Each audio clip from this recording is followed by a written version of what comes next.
Wanted to talk about a few things today, guys.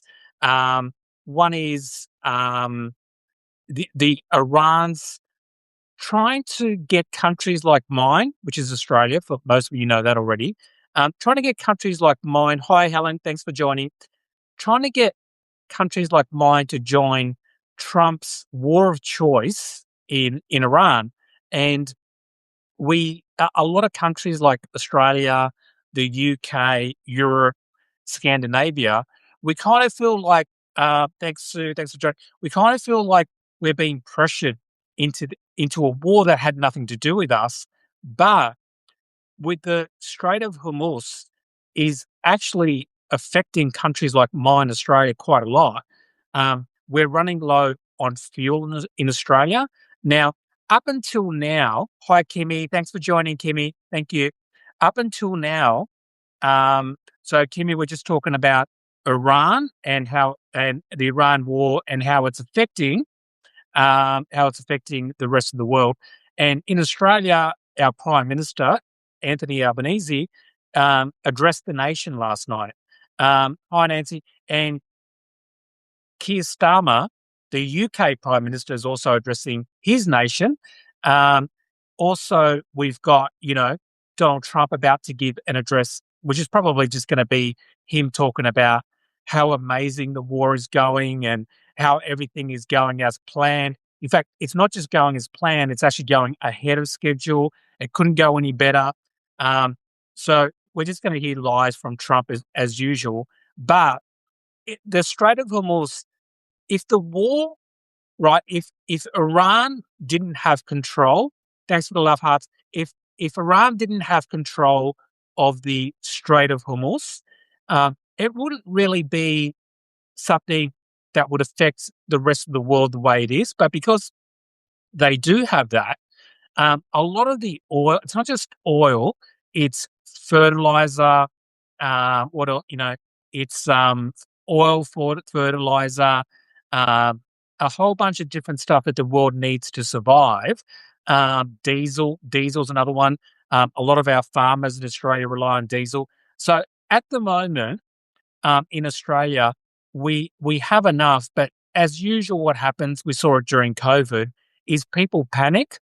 And we saw that during COVID where people were buying toilet paper at an extraordinary rate, which to me was always like quite funny because we had that in Australia. I think that happened around the world as well. It's like out of everything that you would want for a pandemic, I don't know if toilet paper would be my number one thing that I would be panic buying with.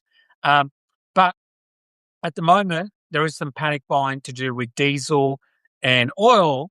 So even though they're coming into Australia at the same rate as before, we do know that there's a bit of a lag between, because a lot of the ships had already left before the war started, so they're on their way to Asia, which is where we are. Hi, bathroom guy. Good to see you again, bathroom guy. So a lot of that was happening. So we're now starting to get the real effects of the Strait of Hormuz in Australia, and it's probably going to be probably at its worst. Hello, everyone. Hi, bathroom guy. Good to see you. Thank you so much for joining. Always love having you on. Hi, Boston Dave. Good to see you too. Uh, so I think it's like, hi, Sandra. Good to see you, Sandra. But yeah, it's good. It's basically in. Hi, good to see.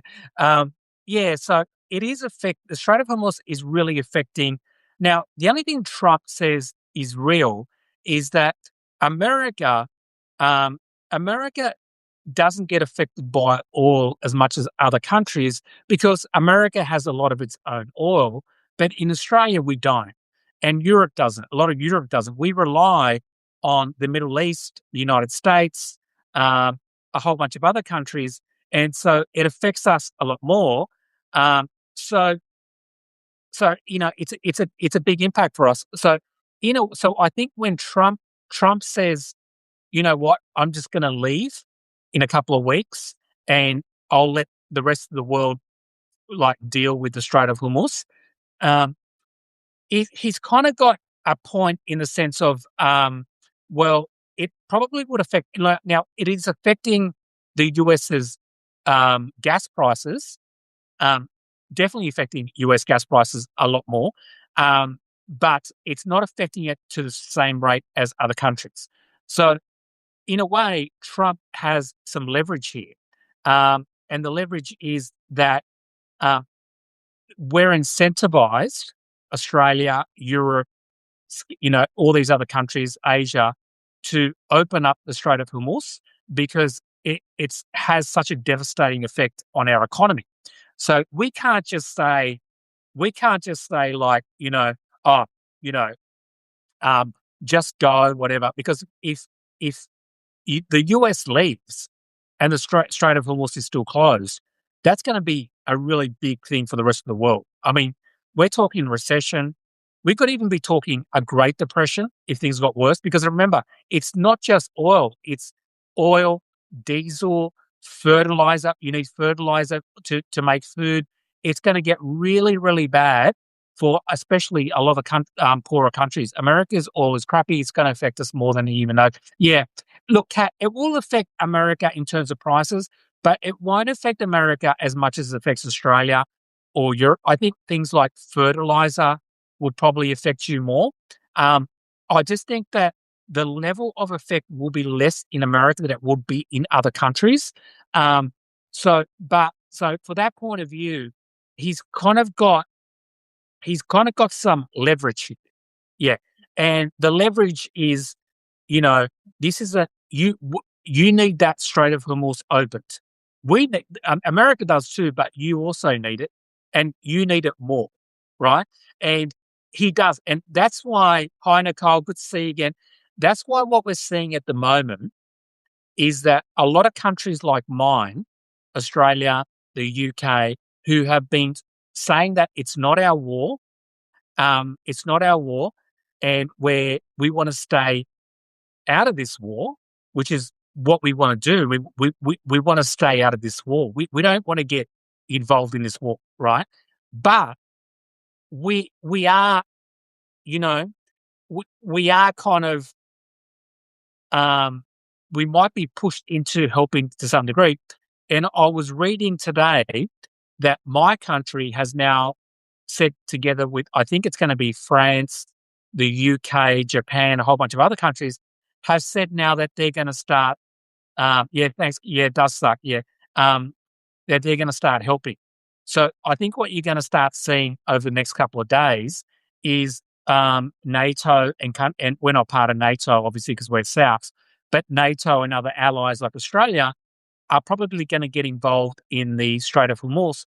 Now, I think the thing is how they get involved, because, for example, the United Kingdom doesn't actually have a very good navy at the moment. It's kind of gone to the wayside. Farmers against Trump's good to see you. It's kind of got a lot of the UK military has kind of gone downhill. So there's not even, I don't even know how much the rest of the world can help. But they might be able to help with things like, for example, Australia has planes they can fly over and they have satellites on them and they can take pictures and all that sort of stuff. So I don't think we're going to be helping in terms of naval ships, but I think we helping in other ways. And the fact, as much as I hate it, as much as I really, really hate it, um, I got to say there's not much options, because the the the problem is, even if America leaves, this is kind of said to Iran. At the moment, they've got like a tollway. There's like a toll thing in Iran, like when you go over a bridge, and they're offering like, we'll let you go through if you give us $2 million, right? And this is insane. Like $2 million, if to let your boat go. Now, just to put that in perspective, that would increase the price of everything. If you had to give someone $2 million to cross, that's a huge amount of money and would affect the prices. So either way, if people give them $2 million, the prices are going to go up anyway, because now that has to be factored into the cost of everything, right? So that's not a very good option either. Um, Iran doesn't need to have great technology because all it needs is to, like, I think I've heard this from a lot of experts, is that if the ships just started going through right now, 90% of those ships would, 95, maybe even 98% of the, Trump's foolishness has actually given Iran more power. Exactly right. Yeah, Karen, you've hit it right on the head. He's because here's the thing, Iran was never going to win a military war. And there's nothing more hilarious than the MAGA nutcases. So you hear the MAGA nutcases go, oh, you think, wait a sec, you think Iran could beat America in a military fight? And it's like, no, you're like creating this straw man argument. Nobody thinks Iran could come close to defeating America, not even close. But what they can do is they can create so much chaos, right? Economic chaos, and they don't even need a lot, right? They don't need much at all. Now, a lot of the drones that they create, they're like not very big drones, they're not that big, right? They're very cheap to make. They're getting, Russia is giving it to them, right? Iran makes them themselves, not in big plants, but individual places, right? And you can, all it takes, America, let's just say America, Israel blows up 99% of the ones that go towards the oil tankers and the ships. All it takes is for one to get hit, and then the insurance companies go, whoa, I'm not taking my ship through there. Those ships are worth $2 billion, which they are. The captains on the ships, who I've heard them talk, they don't want to go through. And there's a real lack of captains around at the moment who want to work in shipping. They can't get enough people to work to do those jobs, not because of the Strait of Hormuz, just in general, right? So now you have insurance companies who won't insure the boats, right? You have captains who won't go down there. And again, even if 99% of them do not get touched, it only takes that one, because if you're an insurance company, right, you're not going to go, oh, well, I've got 98% chance of going through without. So this is why Iran has so much power. They don't even have to be good at what they're doing. They can just be really, really average and still cause a lot of damage, right? And that's where I think America didn't think about this. They were thinking that, if we get rid of all the usual stuff, like the ballistic missiles, right? All the stuff that creates a lot of big damage, the ballistic missiles, all that sort of stuff. If we get rid of that, we've won the war. And Iran's gone, well, we can't, there's no way in hell. Iran's not a very big military country. There's no way in hell we can compete with that. America has control of the skies, so they can actually fly around Iran and not get touched, right? So all that is true, but they don't need any of that. They just need one drone out of 2,000 drones to hit its target, and they win, right? And that's a big problem because, again, the benchmark, America didn't think about anything except the bottom line. Yeah, that's right. Yeah, exactly. So the benchmark for Iran being successful is so insanely low, right? Because they're not dealing, the ships going through the Strait of Hormuz, they're not military ships. They're civilian ships. They're worth $2 or $3 billion. It costs a massive amount of insurance they pay a huge amount of insurance, and then the insurance company go, well, we think you got a good chance of getting through there, but there's that small chance you won't get through there. We're not insuring you. And they can't go through if they don't get insurance. Then let's just say Iran says, okay, come through. And then they go, but you need to give us $2 million. Well, now you've already increased the price of everything. So every single scenario doesn't work, right? It doesn't work economically. Please say Trump didn't think about it, not America. We would not have done this. He started the war on his own. Yeah, sorry about that, Kat. Yeah, Trump, not America. Trump. Yeah, Trump. Trump did this. Yeah, exactly. Yeah, that's true. It's not America. It's the MAGA, Trump and the MAGA movement, and to be honest, the Republican Party. Yeah, because I think it's safe to say now. No, that's okay. I understand, Kat. Kat, I would feel the same way. In Australia, I don't know. You probably know this, Kat. Um, in Australia, Rupert Murdoch was an Australian and grew up in Australia. He spent most of his life in Australia, and he owned a lot of media in Australia. But eventually, he wanted to crack the US market because that's where the big money is. And then, of course, he started Fox News over there. Um, and I feel the same way because sometimes people go, well, Rupert Murdoch he speaks with an Aussie accent, and I go, no, he's actually an American citizen now. So I take no responsibility for Rupert Murdoch anymore because even though he talks like me, like an Aussie, he he got rid of his Australian citizenship and became an American because to own a news network in America, you have to be an American citizen. So that's what he did. So I can't take any responsibility for Rupert Murdoch, neither can my country. He's American. His kids grew up in Australia, right? But they also then they went to schools in America. So all his children have American accents now. All of them. Everyone in his family have American accents. This is fantastic news for us because once Rupert passes away, and God, he's close to 100 years old now. It can't be that much further down. But once he passes away, the rest of his family sound American. They've got American accents. So hopefully down the future, people won't go, but Lachlan Murdoch sounds Australian. He doesn't. He's got Lachlan Murdoch, who's probably going to end up owning Fox News, sounds so American, which is great. I'm so happy for that. I'm sorry for America, but I'm very happy that there will be a new owner of Fox News who doesn't sound like us Aussies. Very important to know that we have, not ours. So many good Australians, though. We can't blame you for that one horrible guy. Hi, hippy dippy. Thanks for joining. Yeah, exactly. I mean, we gave you Rupert Murdoch, so sure that's not positive, but we also had Steve Irwin. You know what I mean? So it's like positives and negatives. Do you know what I mean? Hey, hippie, I could see you. So yeah, also Paul Hogan. Remember Paul Hogan from Crocodile Dundee?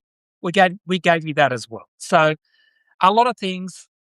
Also, if you watched the last Olympics, not the Winter Olympics, the Summer Olympics, we gave you Ray Gunn. Remember the Aussie breakdancer? She was doing like breakdancing and stuff like that. We gave you her as well. And okay, she's probably not that great, but we still gave you some entertainment with her. Chris Hemsworth. No, it's not. Is it Chris Hemsworth? Is it the Aussie? Hugh Jackman. Yes, Hugh Jackman. Yeah. Hugh Jackman. Yeah.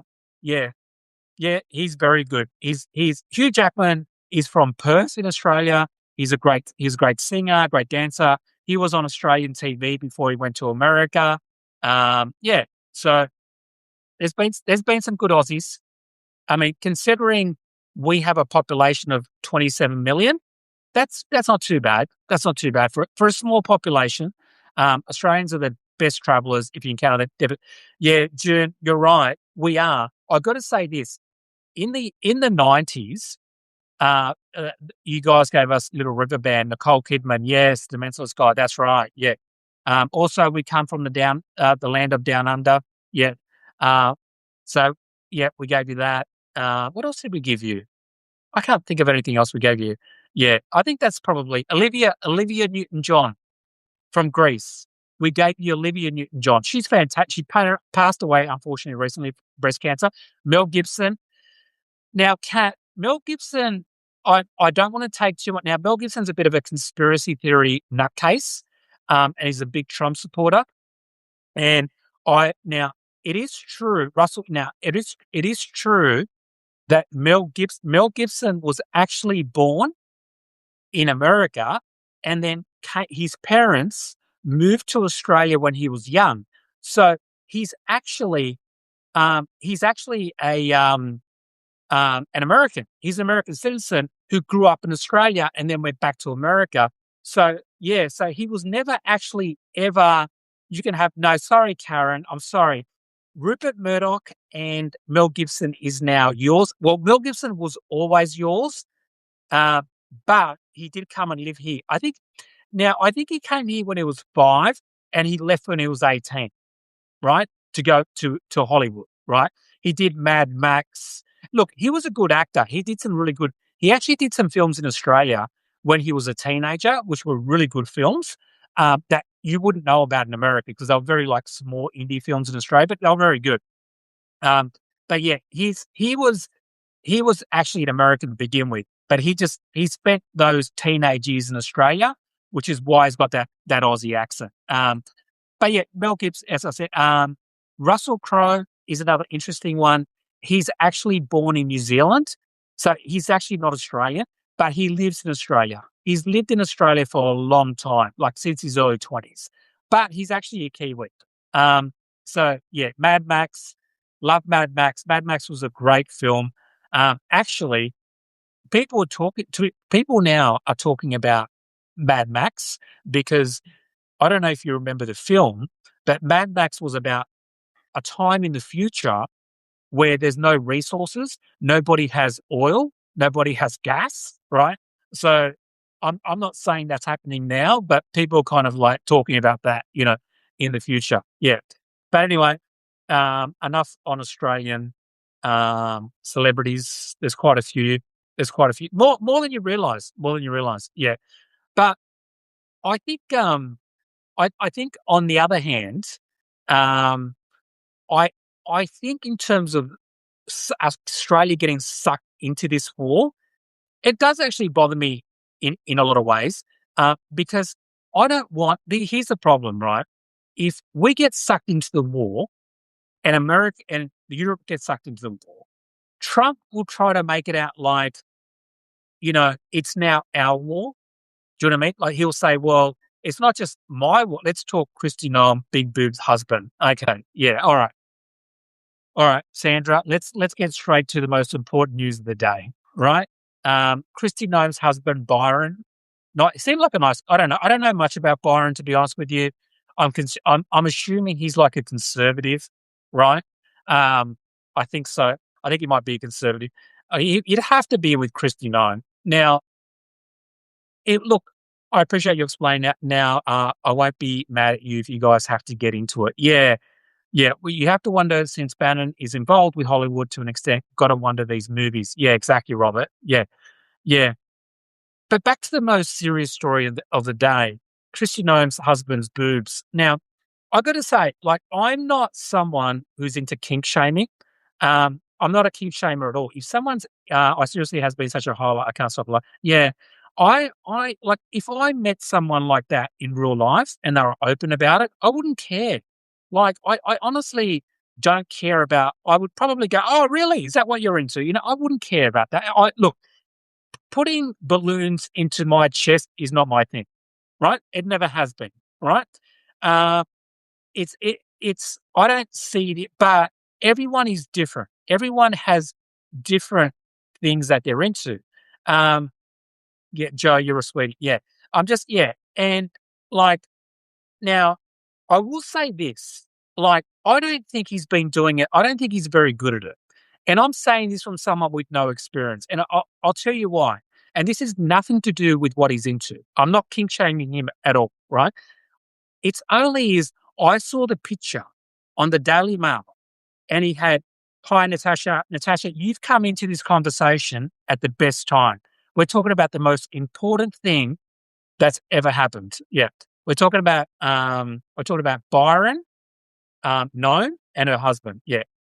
Keep your politics. Exactly. Yeah. Hi, Natasha. Good to see you. Yeah. So just to recap, like, I think, like, I'm not kink shaming Byron Noem for doing anything, right? I don't care. But if I was going to get into that, so what it was is there were pictures shown with Byron, Kristi Noem's husband, and it was actually balloons. They said because he'd been writing people messages, so we know it was balloons, and on the balloons there were like little nipple things, right? Now on the picture, because what he does is he has like a Zoom call, and on the Zoom call they talk to a whole bunch of other people who are into the same kinky stuff. So that's the vision. The picture that we see comes from that video, right? Where he's talking to other people who are like-minded people, and good for them. That's what they're into. I don't care, right? Now, I will say this: if it was me, I would have been a little bit more particular about where the nipples were, right? One nipple was in the, I think, in the region, in the proper region area of what you'd see. The other nipple was like up here. So you had one like there and there.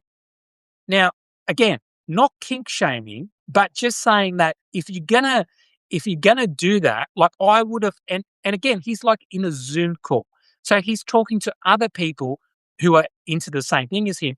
I would have just brought that down there and just asymmetrical, because I had this thing about, like, if I walk into a room and I see a painting, and the painting is slightly like this. It's like an OCD thing. It really gets to me. Like I will actually straighten their painting. So and the saying, yeah, symmetry is important. Yeah, Karen, exactly. But for me, it does actually affect me a bit. Like it's a bit of a, might even be like a condition. I've never had it tested. Yeah, sloppy. Yeah, he could do better. I'm just saying he could put more of an effort, right? That they shame that crowd and the whole Christian to walk thing, though, known the puppy. Exactly. Yeah. Do you think Iran hacked Kash Patel and him? Um, I do think they probably did. I don't know if they did, but I don't know how much information they got out of him. I don't know how much info they got on Kash Patel. Yeah. So yeah, me too. Yeah. So it's hard to say. Yeah. So again, with Byron, I just think, and these people are all into kinks and kids. Yeah, it's interesting because, like, I think for me, and I think everyone's Picasso painting would work. It is. It is like a. It was like a Picasso painting, Kimmy. It really was. It was like surreal. It was like a surreal painting where you would have an eye up here and like an eye down there and stuff like that.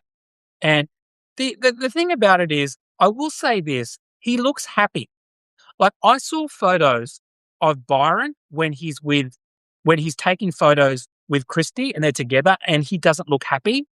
And then when I saw the photos of him with his fake boobs on, like the balloons, he looked genuinely happy. He looked genuinely happy. And I was thinking, yeah, I felt bad for him because that's his happy place.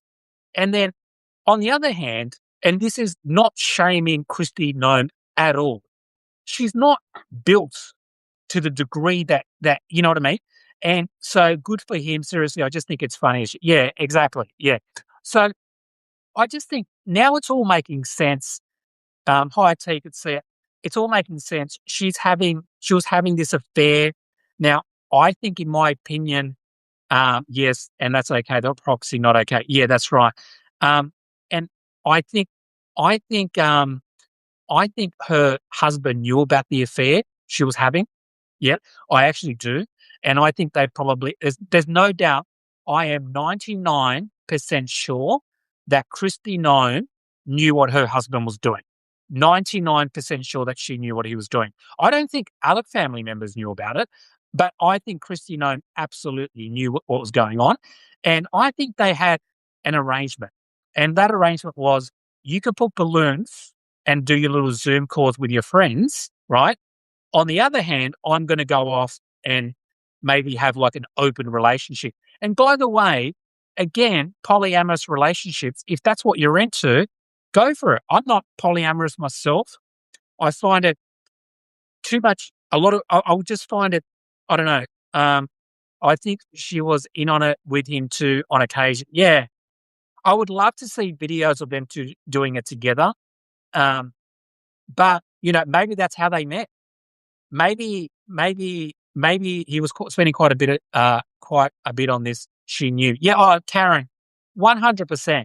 Well, just look at our orange leader, the felony. That's the crowd, unfortunately, a problem. Yeah, exactly.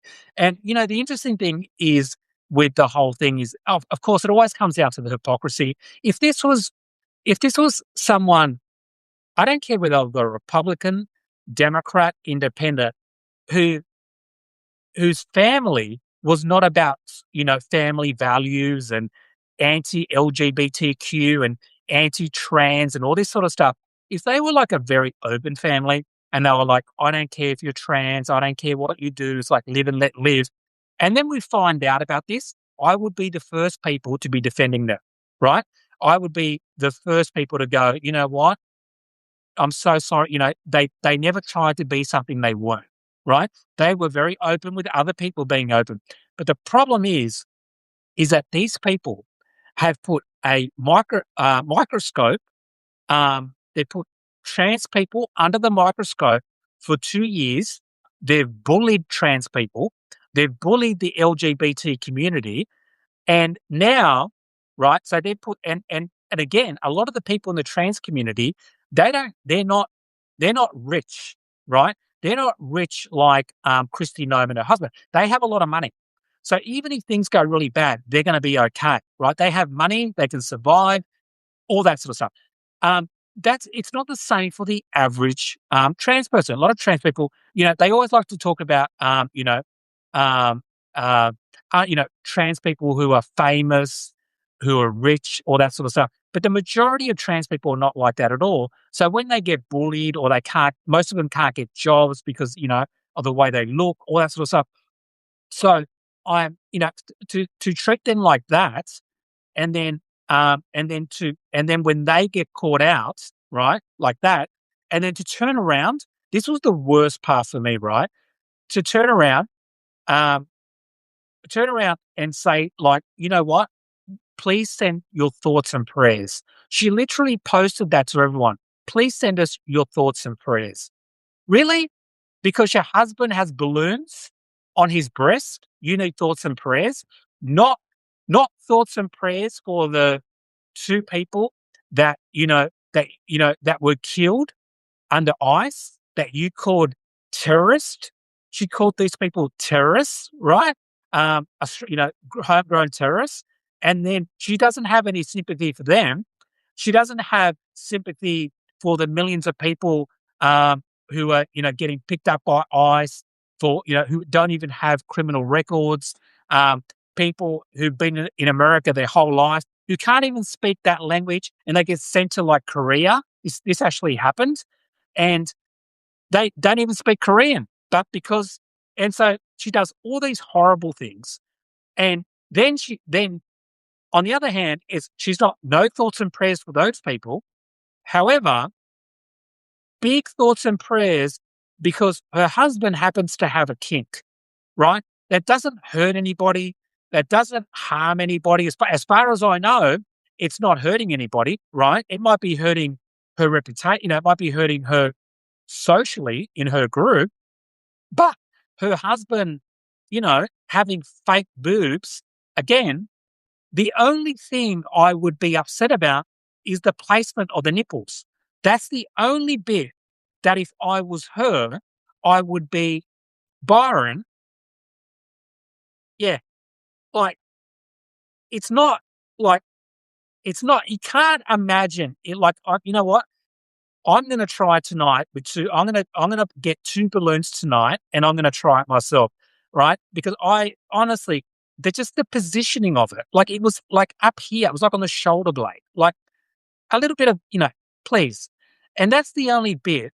He's not hurting anyone. He just needs to stop the Picasso boobage. Yeah, exactly, Kimmy. I 100% agree. And the fact that they're acting like somehow this is like the worst thing that can happen to anyone, coming from someone like Kristi Noem, so messed up and paid forward due to her yeah. It's so many times, I know I've told this story before, but I'll tell it again. It always makes me think something is going on when people become super hyper focused on things that don't affect them, like gay people or trans communities, things that affect almost nobody, right? So when people become hyper focused on these things, it makes me think they're hiding something, right? So I know I've told this story before, but I'll tell it one more time. I went to school with a guy who was hyper focused on making gay jokes. He was constantly always talking about gay people, like, and now this is like back in the early 90s, so it was a different time, right? And he was constantly talking about gay people and making jokes and all that. And like, it wasn't that unusual back in the 90s for people to make gay jokes, but he was very obsessed about it. We could be in a group of guys talking about, I don't know, sport, right? And he would just bring up gay people and I'd be like, oh, that was a bit random. Or you'd be like talking about cars and he'd be like, he'd talking about making gay jokes. I was like, that's just weird. But when you're like a teenager, you don't think about things like that, right? Um, so he wasn't someone he was kind of in the outer group that I knew, so I didn't know him that well. So after school, I didn't stay in contact with him because I didn't know him that well. But I bumped into him and I was living in Sydney. And for people who don't know, Sydney is a very openly gay place. It's like San Francisco. They have the gay Mardi Gras once a year. It's considered one of the, most pro-gay places in the world. And I was walking down this street called Oxford Street, which is where they have the gay Mardi Gras. It's right in the city. So it's in the city. And I was walking down there and I saw two guys holding hands, which is not that unusual, even back in the 90s in that area. And he just goes, Joe. And I was like, oh, and I hadn't seen him for like 6 years. So he looked different. He looked completely different. And I was like, oh, wow. And his name was Christian, I'm sure. And I said, oh, Christian, how you going? And I was like, yeah. And there he was. He was like walking down the gayest street on the planet, holding someone else's hand, another guy's hand. And then I was like shocked. I was like, he was asking me normal questions like, what have you been up to? Did you go to university? What did you do?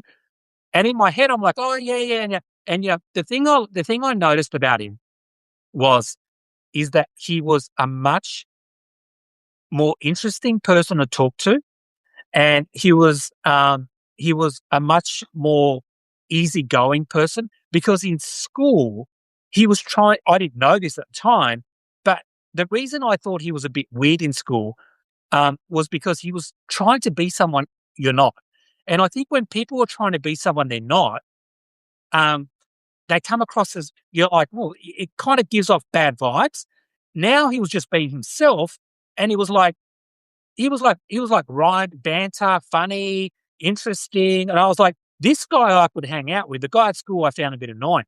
So it just goes to show that being yourself, and obviously I understand back in the 90s, in the early 90s, right? It was much harder to come out. So it's not even but it was all the, you could be in the closet without doing all the gay stuff. You know what I mean? So that he almost brought too much attention on himself. He should have just not said anything. Yeah, but really nice guy. We're Facebook friends now, which all that matters, and that was it. We liked each other a couple of times, and that was it. Yeah. So, I think that just goes to show that I think that story represents people who are trying to deflect, people trying to hide what they really feel. Because think about this. Why would you care so much? Like I'm a straight guy, right? Mostly straight. 99%. I will say, Johnny Depp, when he was younger, you know how like we used to have this thing in my group of friends, like if you're straight, what's the one guy you would sleep with? And I would probably say Johnny Depp when he was Johnny Depp when he was younger. Yeah. I mean, come on. Yeah, you couldn't say, yeah. Anyway, but he's the only one. Johnny Depp when younger. But I think, yes, and we do that. We put them there and just let them be. Exactly. Yeah. And I think the problem with a lot of this stuff is that I I think it affects a lot of people because some people in the Trump administration, like for example Trump, I actually don't agree. Me, Jodie Foster on Pando. Oh right, yeah, okay, yeah, okay. So yeah, Jodie Foster. Okay, yeah, I could see that. I could see Jodie Foster. She's kind of, when she was younger, she was kind of really attractive, but she's also really intelligent as well. Yeah, I like that. Yeah, I could see that. I mean, of course, yeah, exactly. I don't know, me, of course, to Jodie Foster or Johnny Depp. Johnny Depp when he was younger. Come on, like but I mean, I remember Johnny Depp in in a horror film. What was that horror film? Nightmare on Elm Street. He was in Nightmare on Elm Street. I'm sure he was on Nightmare on Elm Street. Yeah, I think he was on that one. And he was also in 21 Jump Street. Remember 21 Jump Street? That one as well. Oh my god, Depp was cute when he was younger. Yeah, he's kind of gone. He's kind of gone a bit weird, or younger Brad Pitt. Yeah, look, Brad Pitt to me, if I was going to go gay, Brad Pitt to me is too traditional. You know what I mean? He's too. I don't really like. I like people who have something edgy to them. Brad Pitt to me is too conventionally good looking. I like someone who's got a little bit something different about him. Do you know what I mean? That's why I think with Johnny Depp when he was younger, he was good looking, but he had like an edge to him. Do you know what I mean? That's my favorite Nightmare on Elm Street. Yeah, that's right. That's right. Yeah, yeah. Whatever you do, don't fall asleep. That kept me up all night. Yeah, yeah. Which is probably a good movie. Why I did that. Um, the other one, just quickly before I move on, the other one who the female version that I was attracted is Drew Barrymore. I always thought Drew Barrymore was really attractive when I was growing up because she was kind of like cool, like a little bit hippie, but also a little bit cool. Drew Barrymore. I don't know if you know. I don't see much of her anymore these days, but yeah, I like Drew Barrymore when I was younger. Yeah, because she kind of had like that. Yeah, yeah. She had like that les she's so cool. Yeah. She had like that, like, those small little tattoos, like because when I worked in an office, like, if I'd work in an office when I was in my 90s and you'd see someone like a female and, we'd be in like a boardroom and she'd like look completely corporate, right? But she'd have like shortish hair and then you'd see like a tiny little tattoo and I was like, "Oh, there's something else going on here behind this corporate look." Do you know what I mean? Okay, this is like the kink thing, isn't it? This is like this is like the Kristi Noem. Does she still have the talk show? I don't know. Does she have a talk show? I didn't know she had a talk show. Yeah, yeah. But yeah, yeah. Anyway, for me, I was in love with Jared Leto. I don't really know him that well. What was he in? What was Jared Leto in? I don't know. I don't know that guy. Yeah, he sounds like his name sounds familiar, but I don't know. Let me Google him. Oh yeah, oh yeah, yeah. Okay, he's good. He's got like long hair, beard. He's got it all. Got yeah, that's pretty cool. I like that. Okay, yeah. Wow, 54 years of age. He looks way younger there than 54, doesn't he? Yeah. My so-called life. Those eyes. Those eyes. Yeah, yeah, yeah. What is he? He's an actor and musician. What was he? Musician? Okay. Yeah, okay, cool. He played the dreamy guy in My So-Called Life. Oh, okay. Yep, yep, yeah, yeah. He's a good looking guy. Yeah, yeah, yeah, he's a good looking guy. Yeah. I might add him, actually. I don't Sandra, do you mind if I add him to my Johnny Depp thing? Do you mind? Yeah, I won't do it. If you feel uncomfortable about me imposing myself on your one, but otherwise, yeah, if you don't mind, I'll just add him to the Johnny Depp thing. Um, but yeah, so I think from that point of view, I think there's a lot of hypocrisy on that side to do with that. So do it. Thanks. I so appreciate 98% straight now. Yeah, I've just dropped from 99 to 98. I've just dropped from 98. Wait, how did we get here? Karis? Yeah. I don't know. The thing about these tangents that happen sometimes is I actually don't think I start them. I think a lot of times Sandra starts them or Kimmy will start them or someone else or Natasha. Someone else usually starts them. I don't usually where's Cuddles? Cuddles is just having down there. Yeah, I've got to run. That was fun, Joe. Thanks. I've got to catch it more often. Thanks, Kat. Thanks for that. Oh, I did. Yeah, I thought so. Usually it's Sandra who kind of starts these things. I try to stay away from them. Nibbles, yeah, she's just down there, but she's doing well at the moment. She's very happy. I will go back to a little bit more politics. So I think the thing about the whole Trump thing and anti woke thing is that I just think that they would they're leaving themselves open for the hypocrisy thing, right? So what do you think Trump will say tonight? Um, I think Trump will say tonight that I just think it's going to be him talking about how great it's going. Um, and what are the odds thinking of America these days? Yeah.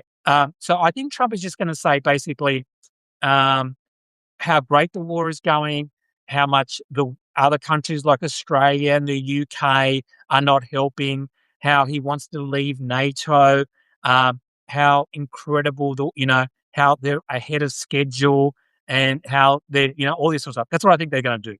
Um, I just think it's going to be just lies, lies, lies, and lies. I don't think it's going to be anything new that we haven't already heard. I think he's looking for an off ramp. Yeah, he is. Now, the off ramp, the thing is, Bob, is he's probably he'll probably talk about the stupid ballroom jokes. Yeah, he just goes off and starts talking about pens or the ballroom or drapes. I heard him once talking about pens for about 5 minutes the other day. Like he had a conversation about pens. It's like, it's just weird. Like, like why would you talk about pens for like five? Like, he's not yeah, I go off in tangents sometimes, as you can probably notice, but I'm not the president of the United States or the prime minister. So he just, I think he does it for two reasons. I think as people get older, sometimes they ramble more. I have noticed that with older people. But also, secondly, I think it's a way of diverting a question. One of the things about Trump that I notice is a lot of people, even news organizations, um, even news organizations like the New York Times, the Washington Post, they will often say things like, the thing we love about Trump is he's so accessible to the media. A lot of people in the news say that, right? CNN will say, "Oh, Trump is so accessible to the media." Now, but the thing is he's not accessible to the media because he wants to answer questions about important things. He's accessible to the media because he's a narcissist who loves being on TV. That's why he's accessible to the media. Has nothing to do with transparency, has nothing to do with going, my job as a president is to answer your questions. It has nothing to do with that again. He just wants to be on TV talking. And secondly, he doesn't actually answer the questions. If a reporter asks him a question, he diverts and starts talking about ballrooms, pens, fake news, or he'll start attacking the person. Hi, Mary, good to see you. For those who don't know, Mary's my fellow Aussie, along with some Dems. And so a lot of times, it really annoys me when you hear not you. Now, it's easy to hear that you hear that a lot from Fox News, Newsmax, OAN, and it's perfectly understandable when they say it all the time. So you don't expect it. So, hey everyone, sorry I'm late at work in Melbourne. Hi, Mary. And so the thing that really annoys me is when non-MAGA media say complimentary things about Trump and how accessible he is to the media, right? It's just complete BS. He's not, going on TV and not answering questions is not accessibility. He should answer the questions. If he really wants to get the reputation of someone going, I say yes to the media all the time, then he should actually answer the questions of what is being asked. But instead, a reporter will ask him a question. He will then talk about a completely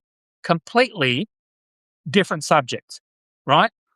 A subject that he wants to talk about. So they're just kicking his ass. That's right, Bob. Yeah.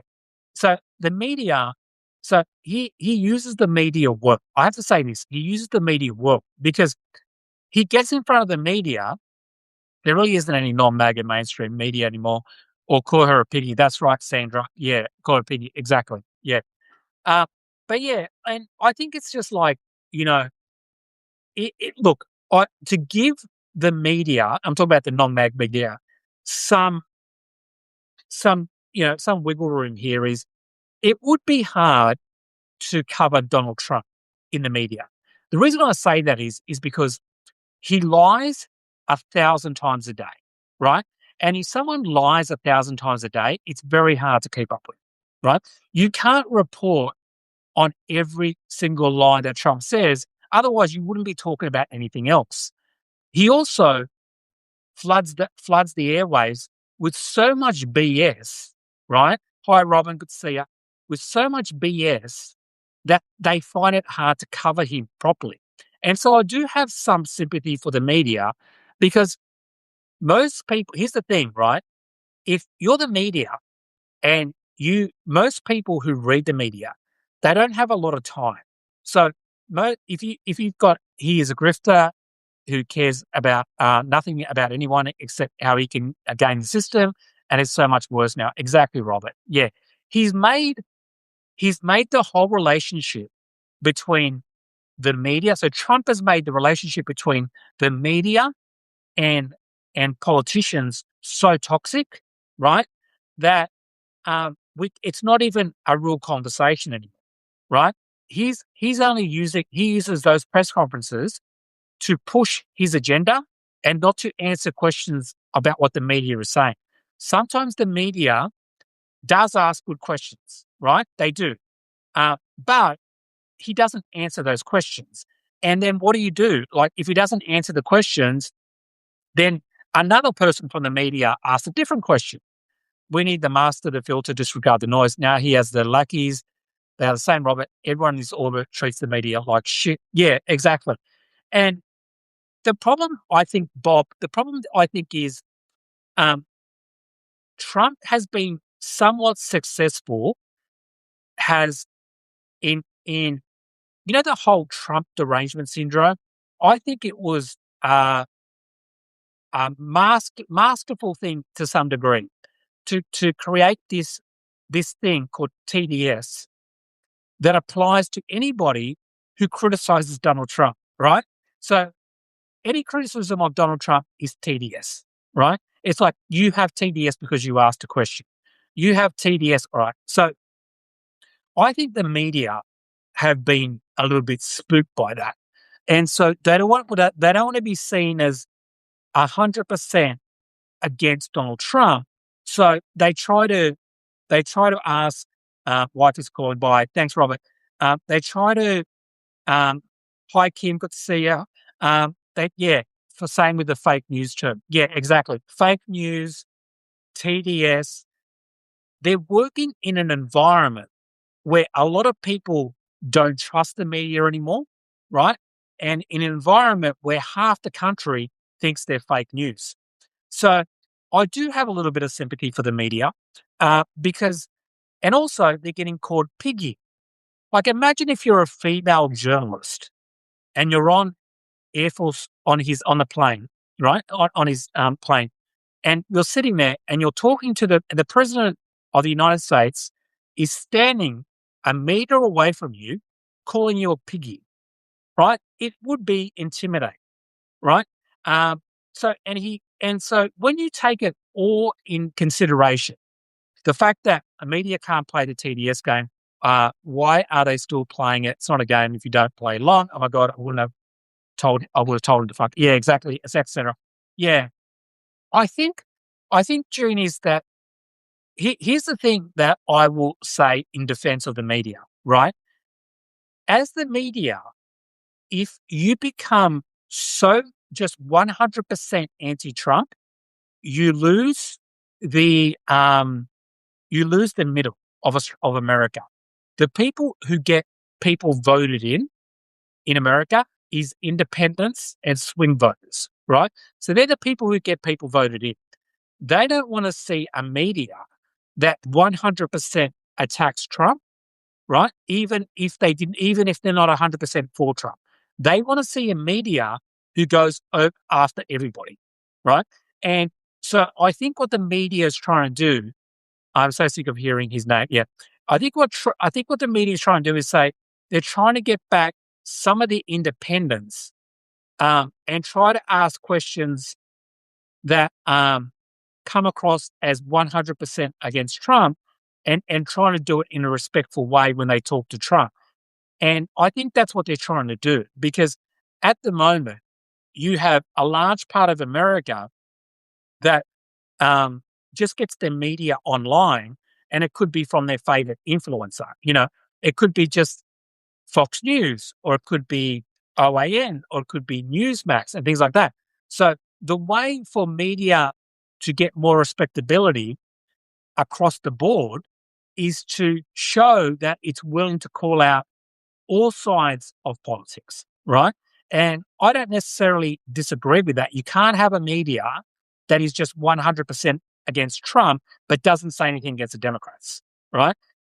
Because because that's only going to please Democrats, and it's not going to please the people in the media in the middle.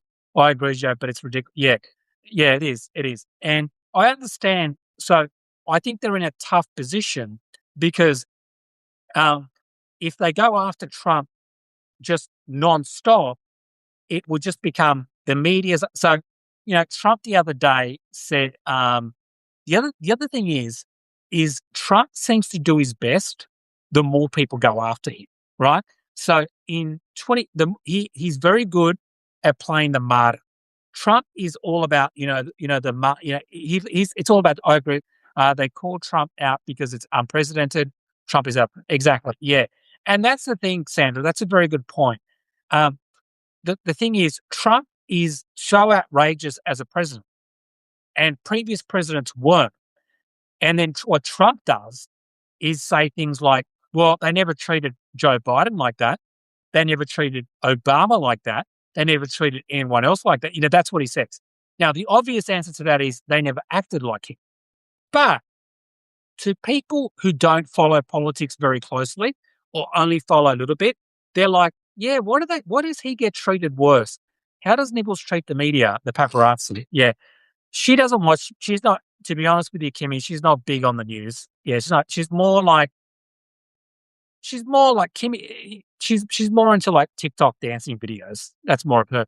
But yeah, so I think it is, Trump has manipulated the media into not knowing how to, I don't think they actually know.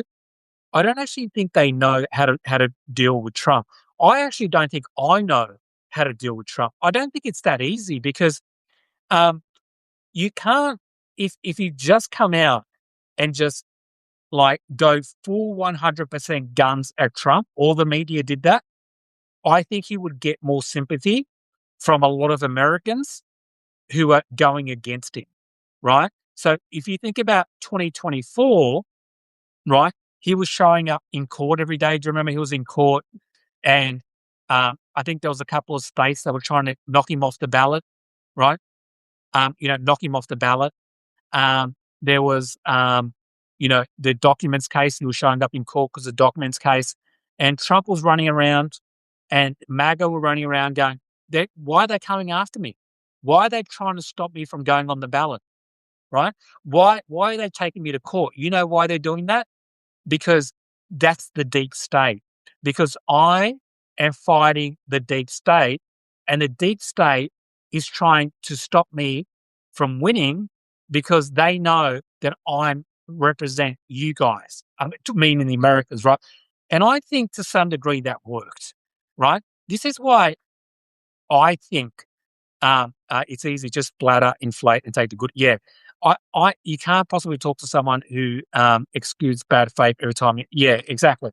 So the thing is, Bob, my thing with Trump is, yes, you have to report him. You have to report what he says, and you have to call out his lies. But I wouldn't call out all his lies.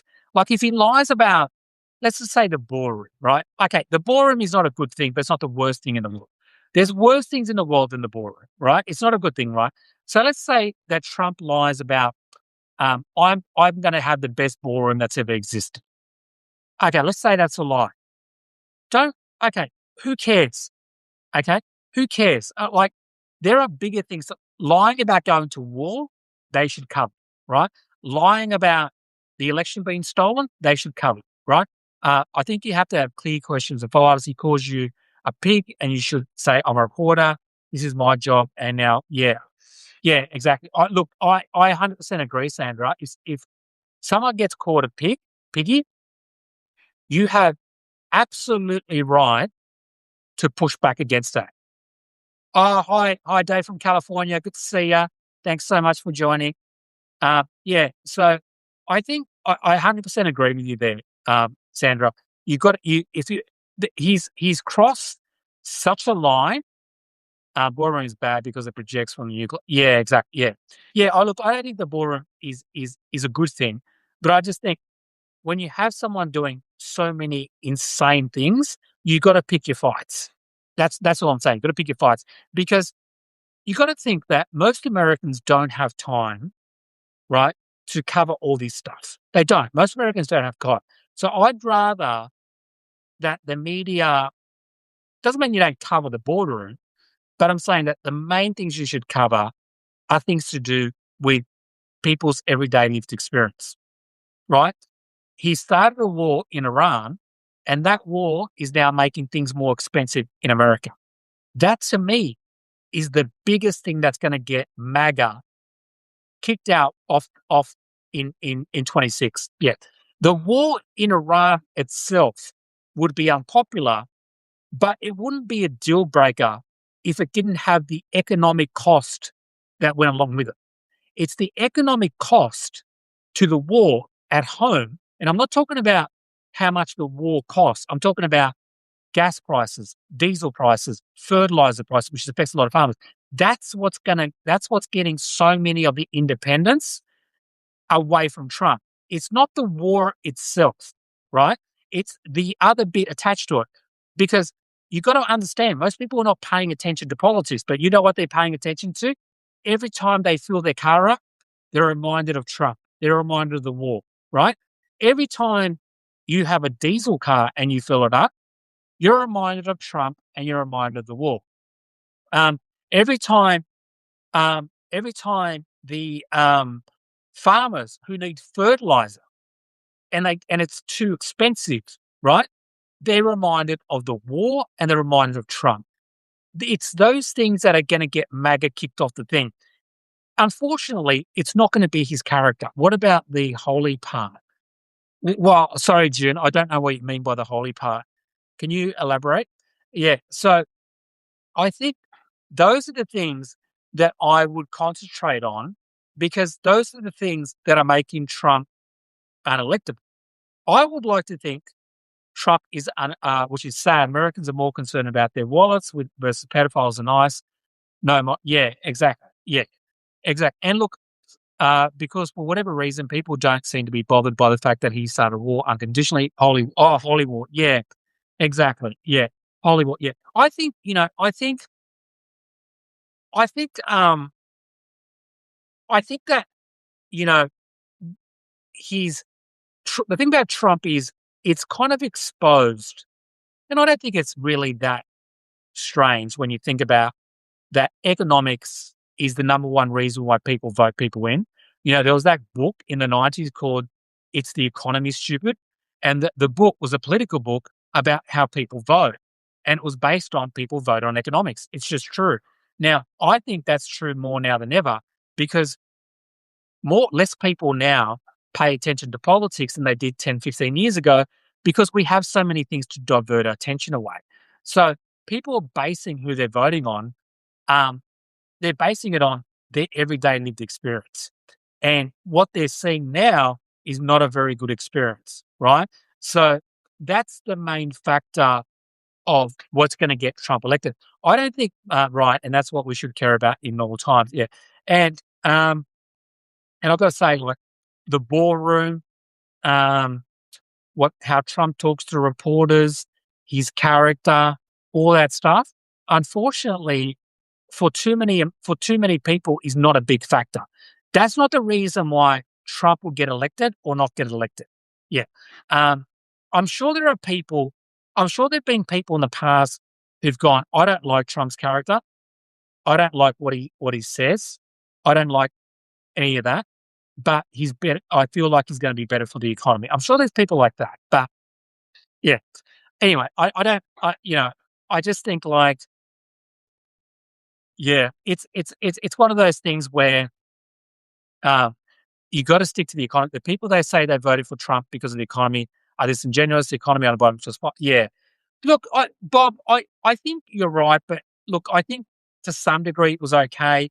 I'm not blaming Biden for the economy, um, but I will say that in America, Australia, Europe, post COVID, was there a protest in Australia?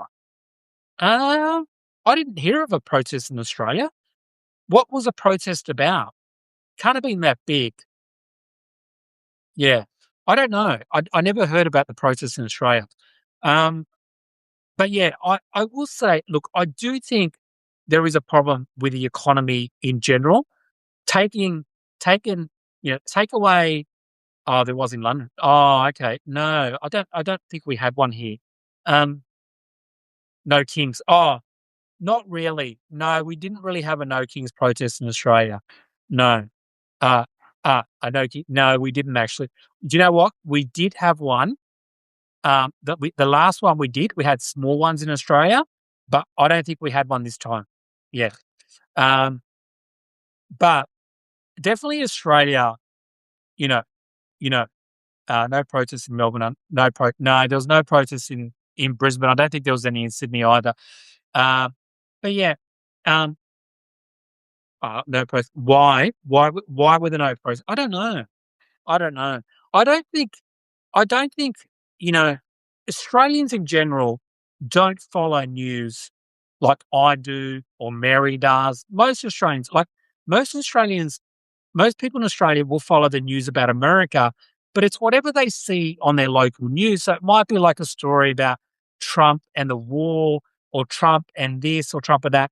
They're not, they're not, they wouldn't even know what the No Kings protest is. Most Americans wouldn't even know most Australians, sorry, would not know what the No Kings protest is. They wouldn't know about it. Yeah. Uh, they dislike Trump, but it's more for, it's not, they wouldn't know about that. Yeah, they're not following the news in America that closely. It's more, they're more away from that. It's hard to explain. Yeah. Uh, yeah. So most Australians wouldn't, or not necessarily know about that. So yeah, but I'm sad I'm paying the equivalent of for a gallon of gas. I'm panicking in Melbourne. Yeah, it's definitely gone up, Mary. I because Australia doesn't have a wannabe king leader. Yeah, exactly. Um, Mary, I should probably disclose this right now. I haven't said it before. I have an electric car. Yeah. Um, Now the good news about my electric car is it's the people who make the car. They're not great people, but they're not Elon Musk. Um, yeah, exactly. Yeah. Wow. You're an enigma. Yeah. Um, yeah, exactly. Yeah, I have an electric car that's not owned by anyone who um, who owns a social media company. However, I'm not going to brag about who owns this car because they are also horrible people. But it doesn't affect me as much, the petrol. But if it goes on, eventually it will affect electric prices as well because I have to in my garage, I top up my car in my garage. Obviously, it's electric, and that could get more expensive as time goes by. So it could even affect people who drive cars as well in the future, but not at the moment. Um, yeah, and look, they're a bit more expensive than other cars, but I've saved a lot of money on petrol. You pay more upfront, but you save a lot more on petrol. So yeah, and before then I had a Prius, which is like a hybrid. Yeah, um, I will say this: better for the environment. Exactly. Yeah, better for the environment. Um, Thanks, Jamie, for joining. Thank you so much. Um, I think expensive to fix. I haven't actually. So the reason, so I own a small business, and I purchased the car through my business. So it's called what's it called? It's called a novated lease, and a novated lease is where you lease the car from your company, but then after 5 years, you buy it, right? So you lease it, so they pay for 5 years, they pay for, repairs, all that sort of stuff, and then after 5 years, I have an option to buy it, which I probably will buy it then. Um, so, yeah. So, but yeah, so I just think, like, it's, it does worry me, this thing with petrol prices, that a lot of people in Australia are very concerned, about what's happening in Iran, and they're mostly concerned for economic reasons. And I think you see that everywhere. Like, everywhere, economics. And look, who affects economics the most? It's the poorest people. The poorest people are affected. Now, I'm obviously, like, I'm not rich, I'm not wealthy in any way, but I I I have enough money to purchase an electric car, or lease an electric car, and therefore I'm more, protected for with what's happening in Iran. But other people who I know, for example, I have a friend who has a delivery service. It's affected him a lot because his whole business is based on delivering stuff. Like, he delivers, like, parcels. Like, he doesn't deliver just like Amazon parcels. He delivers, like, um, I don't know. They're like, not like documents. I think he might have delivered, like, Trump's documents. I'm not sure. It's hard to say, but he delivers, like, business documents around, like that. But he has to drive around everywhere, and his expenses have gone through the roof. So yeah, but yeah, I think for that, but so I think it is a big concern. I wanted to also talk about quickly the Florida elections. So in Florida, um, they had about 30 special elections since Trump won in 2024, and they've all been won by Democrats. Now, generally, Florida these days you wouldn't consider a swing state, right? You don't consider Florida a swing state, right? Even though it's kind of close, it's not when it comes to a federal election. However, if you watch if you're a bit of a nerd like me when it comes to elections and data and all that sort of stuff, you will notice that a lot of the elections that were won in a way that could make it that now Florida could look like a swing state, right? Because what's happening is people who are registered Republicans are voting for Democrats. And that's a really, really big thing. So when you look at the elections and you see who were Republican voters, who were independents, have run Joe Powers by, thanks, Kimmy, who were independents, all that sort of stuff, it's now looking, like Florida is becoming a swing state. Now, the only thing that could go against the Democrats is that in special elections, right? In special elections, generally turnout is less for Republicans, and they have a higher turnout during the federal election. So if that was to continue, if that was to come back to higher turnout, that could change the result. But if the result stayed the same, similar to what we're seeing, lots of routine. Yeah, exactly. Trump is speaking now, never in the history of warfare. Right. Okay. Well, you know what? This might be a good time to let you go and watch it. Thank you so much, everyone. Thank you. Thank you. I might go watch it myself. Thank you, Sandra. Thank you, T. Thank you, Kimmy. Thanks, Karen. The gender man in Florida is bad enough that, yeah, exactly, Karen. Thanks, Karen. Thanks for joining. I really appreciate that. Um, Everyone, yeah, talk to you soon. See you later. Thanks, guys. Thanks, guys. Thanks, Bob, if you're still there. Really appreciate it. Thanks, Dave, California. Yeah, thanks, guys. See ya.